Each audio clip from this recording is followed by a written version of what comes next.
नमस्कार साथियों, जय हिंद। कैसे हैं आप सभी?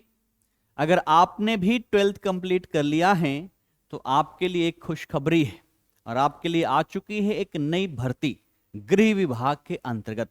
तो आइए इसी का हम डिटेल में चर्चा करते हैं कि कब से ऑनलाइन हो रहा है, साथ ही साथ इसके क्वालिफिकेशन क्या है, मेरिट बनने का आधार क्या है और परीक्षा के चरण कौन कौन से हैं। ए टू जेड सारी चीजें हम यहाँ पर डिस्कस करेंगे, एक एक चीजों को अच्छे से हम समझेंगे। इस वीडियो के पश्चात आप सभी के मन मस्तिष्क में किसी प्रकार की कोई समस्या नहीं रह जाएगी। तो आइए यहां पर करते हैं हम शुरुआत। बिहार पुलिस अवर सेवा आयोग यानी कि जो बिहार दरोगा के लिए एग्जाम कंडक्ट करवाती है, उसी के द्वारा नोटिफिकेशन जारी किया गया है। और यहां पर अगर हम बात करें वैकेंसी की तो गृह विभाग में विशेष शाखा के अंतर्गत है ना, गृह रक्षा वाहिनी यानी कि जो होमगार्ड है ना, होमगार्ड की भर्ती आपको यहां पर देखने को मिल रही है। ठीक है, हवलदार कह लेते हैं इसको। क्या कह लेते हैं? हवलदार। तो हवलदार की भर्ती जो है ये आ चुकी है।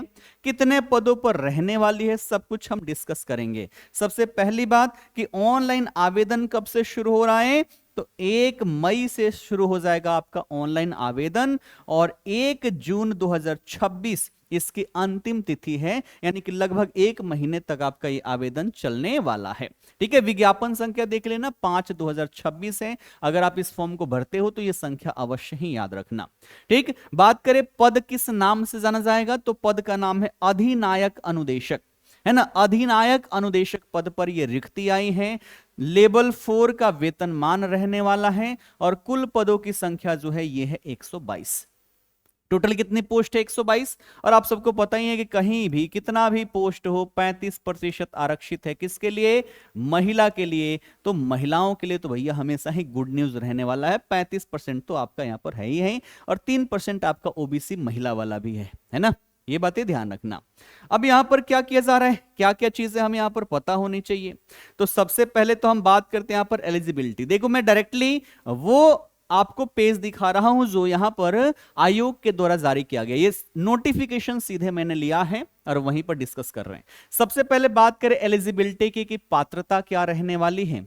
तो सबसे पहली बात कि भारतीय नागरिक होना अनिवार्य है, पहली शर्त है। पुरुष, महिला और थर्ड जेंडर तीनों ही इसके लिए आवेदन कर सकते हैं। बात करें शैक्षणिक योग्यता की तो 1/8/2025 तक आपको इंटरमीडिएट यानी कि 10+2 जो है ये कंप्लीट हो जाना है, या इसके समकक्ष आपके पास कोई भी डिग्री है तब भी आप क्या हो, एलिजिबल हो। बात करें उम्र सीमा की गणना कब से होगी, तो उम्र सीमा की गणना जो है वो 1/8/2025 के आधार पर की जाएगी। तो ठीक है भैया, यहां पर उम्र कितना होना चाहिए, आओ देखते हैं। तो जो आपका मैट्रिक या उसके समकक्ष प्रमाण पत्र होंगे उसके आधार पर जो आपकी उम्र होनी चाहिए।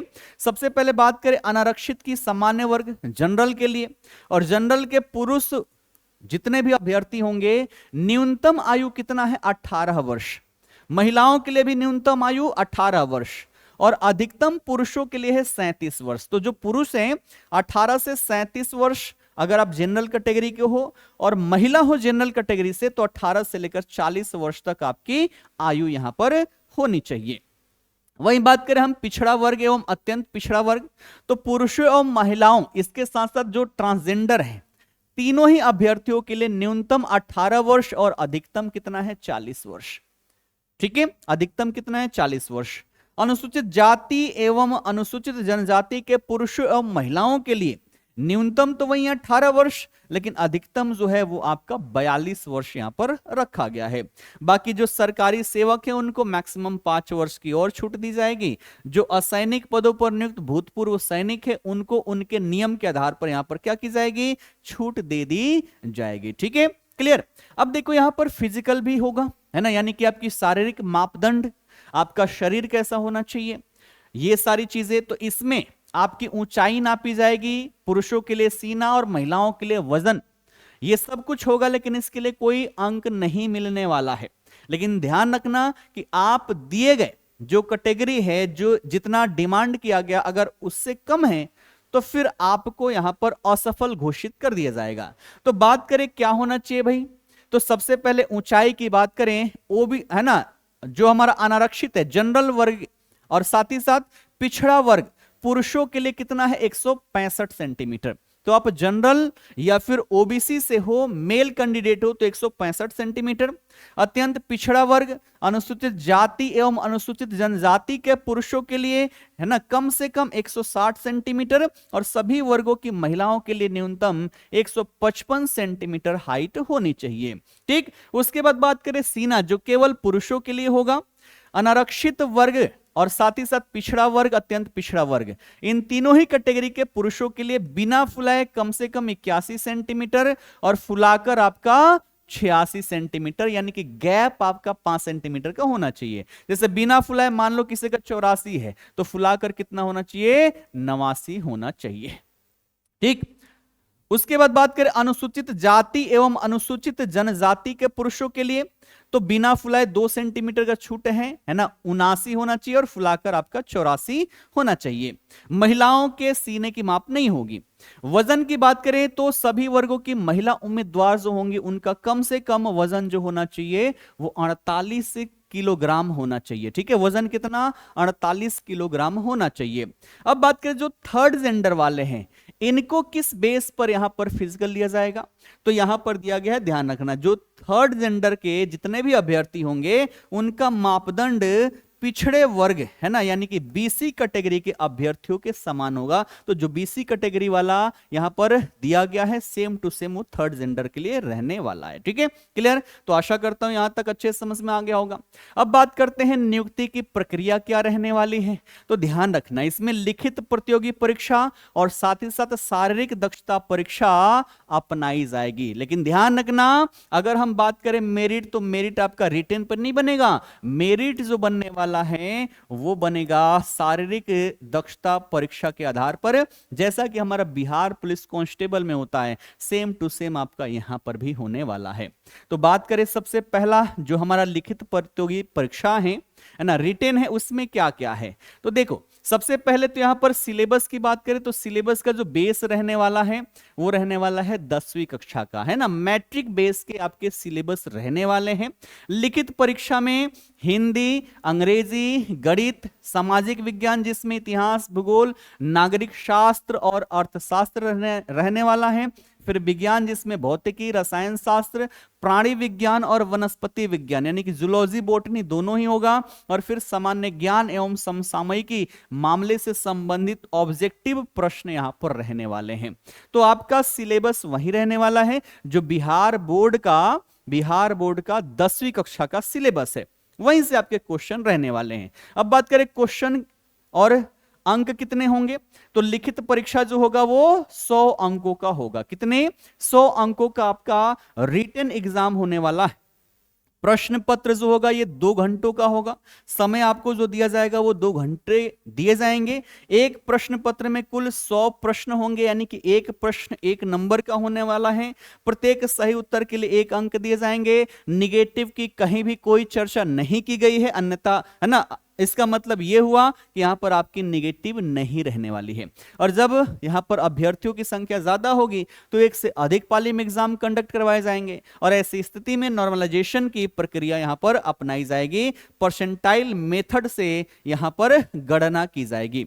पेपर कैसे होगा, तो ओएमआर बेस्ड होगा, ओएमआर आधारित होगा, कंप्यूटर बेस्ड नहीं है, यह ध्यान रखना।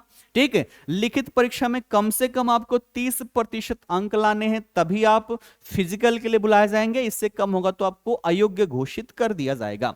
अब जितने भी है ना, जितने भी हमारा वैकेंसी है उससे 5 गुना अभ्यर्थी जो है उनको फिजिकल के लिए बुलाया जाएगा। ठीक है, अब देखो यहां पर मेंशन किया गया है कि लिखित परीक्षा अंतिम मेधा सूची का आधार नहीं होने वाला है, यानी कि जो आपकी मेधा सूची जो मेरिट बनने वाली है वो किसके आधार पर बनेगा, तो फिजिकल के आधार पर बनेगा। ये जो रिटेन है ये केवल क्वालिफाइंग है, केवल अर्हक है। ठीक है, तो मेरिट जो बनने वाली है वो आपकी फिजिकल पर बनने वाली है। तो आओ भैया फिजिकल को देख ले, फिजिकल क्या है। ठीक है, तो यहां पर ध्यान रखना कि यही आपकी मेरिट का आधार बनने वाला है। और लिखा हुआ है कि फिजिकल की प्रक्रिया मद एवं स्तर वही होगा जो बिहार पुलिस में सिपाही के पद हेतु निर्धारित है। यानी कि बिहार पुलिस कांस्टेबल में जो फिजिकल है सेम टू सेम वही फिजिकल आपको यहां पर भी देखने को मिलेगा। क्या होगा वो देखते हैं। तो कुल 100 अंकों का यहां पर फिजिकल होने वाला है। ऊंचाई सीना इसके लिए कोई अंक नहीं दिया जाएगा, लेकिन अगर उतनी अर्हता आप पूरा नहीं करते तो आप अयोग्य घोषित कर दिए जाएंगे। तो पहले तो आपका ऊंचाई, सीना, वजन ये माप किया जाएगा, उसका नंबर कोई नहीं है, पहले वो होगा तभी आपको फिजिकल में बुलाया जाएगा। ठीक है, अब सबसे पहला जो है वो है दौड़, कितने 50 अंक का है, और 50 अंक वहीं आपका बिहार पुलिस कांस्टेबल वाला है। सभी कोटि के पुरुषों के लिए 1 मील यानी कि 1.6 किलोमीटर आपको दौड़ना है। कितना? मैक्सिमम 6 मिनट में। तो 5 मिनट से कम में अगर आप दौड़ जाते हैं तो आपको 50 अंक मिल जाएगा। 5 से 5 मिनट 20 सेकंड तक लेते हो तो 40 नंबर मिलेगा। 5 मिनट 20 सेकंड से 5 मिनट 40 सेकंड तक आपको 30 अंक मिलेगा। 5 मिनट 40 सेकंड से अधिक और 6 मिनट तक अगर आप दौड़ कंप्लीट करते हो तो आपको 20 अंक मिलेगा। यानी कि जितना कम टाइम में करो उतना ही ज्यादा आपको नंबर मिलने वाला है। सभी कोटि के महिलाओं के लिए देखें तो इनको 1 किलोमीटर दौड़ना है, मैक्सिमम 5 मिनट का समय होगा। अगर कोई महिला अभ्यर्थी 4 मिनट से कम टाइम में दौड़ लेती है तो 50 अंक मिलेगा। 4 मिनट से 4 मिनट 20 सेकंड तक आपको 40 अंक मिलेगा। 4 मिनट 20 सेकंड से अधिक और 4 मिनट 40 सेकंड तक यहां पर आपको 30 अंक मिलेगा। 4 मिनट 40 सेकंड से अधिक और 5 मिनट तक आपको 20 अंक दिया जाएगा। और 5 मिनट से ज्यादा टाइम जो भी लेगी उनको असफल घोषित कर दिया जाएगा। फिर दूसरा जो प्रतिस्पर्धा है वो है आपका गोला फेंक। क्या है? वो है आपका गोला फेंक। अधिकतम 25 अंक इसमें आपको मिलेंगे।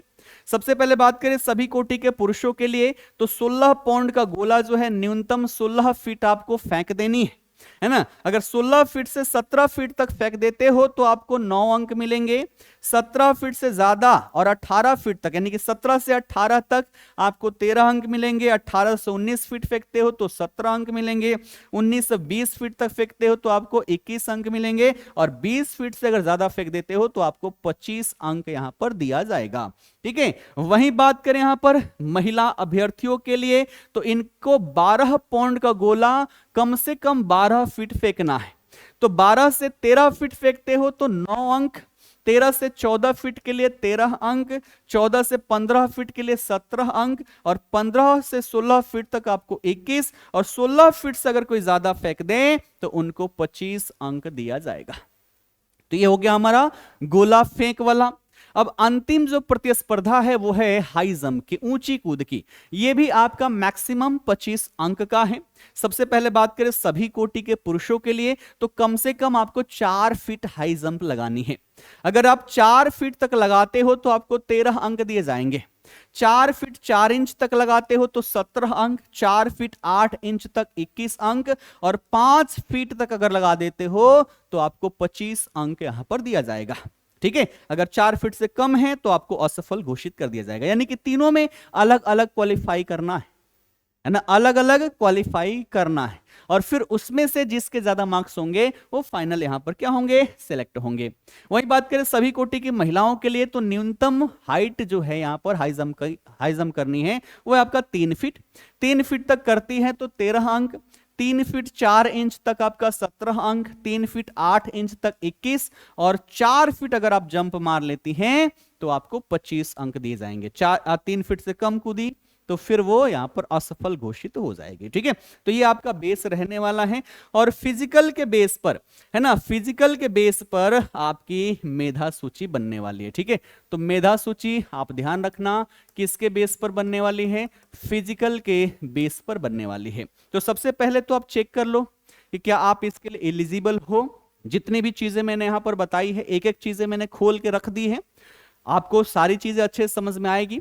इसके अलावा भी अगर कोई डाउट है, किसी भी प्रकार का डाउट है तो आप कमेंट अवश्य ही कर देना, कमेंट करके अवश्य ही बता देना। ठीक है, तो आशा करता हूं सबको अच्छे से समझ में आई होगी। खुशखबरी है हमारे लिए, और नई सरकार बनी है इसका मतलब ये नहीं कि वैकेंसी नहीं आएगी, वैकेंसी खूब सारी आएगी, भर भर के आएगी और हमें इसको छोड़ना नहीं है। इस वर्ष कहीं ना कहीं हमें सेलेक्ट हो जाना है। ठीक है, तो मिलते हैं फिर अगले सेशन में। फिलहाल के लिए आप सभी का बहुत बहुत धन्यवाद।